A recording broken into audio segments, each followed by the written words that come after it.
Today, we're learning about PC installation and dismantling practice. Here are the computer parts. First, place the case flat on a surface so that the motherboard tray is facing up. Provides easy access for installing the motherboard and other parts by doing this. Now find the mounting holes on the motherboard. You must align them with standoffs. Position the cooler over CPU and ensure that you do a proper alignment and contact with the CPU's integrated heat spreader. Now insert the matching socket on the motherboard. Ensuring all 24 pins line up as it is the largest connection in the PSU with a unique 24-pin plug.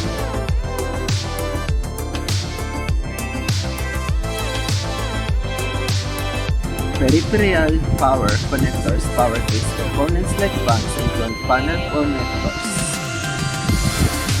Match connector shapes and plug in carefully. Make sure all cables are securely plugged in and no components are loose.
Here is the result.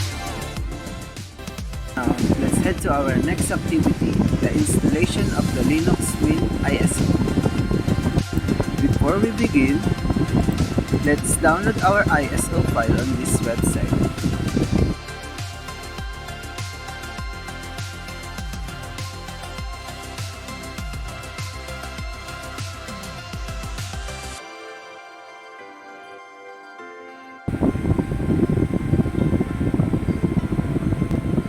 After downloading, next is prepare the USB drive with at least 4 GB capacity.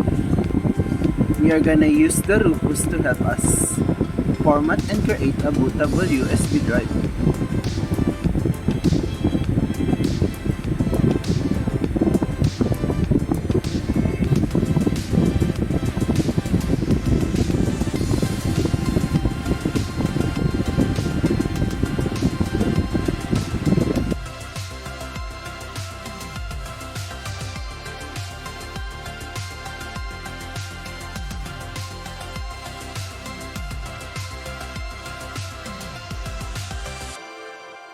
After the booting process, we're gonna insert the USB drive to our computer CPU.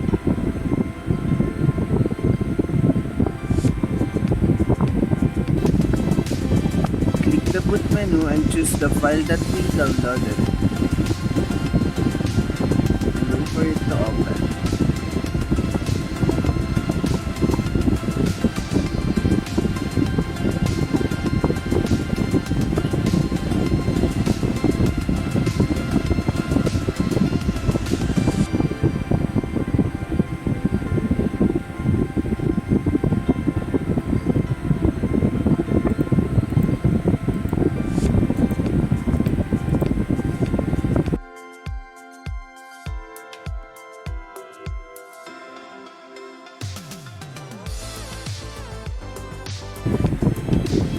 And we're done. That's how you install a Linux Mint ISO in a computer CPU.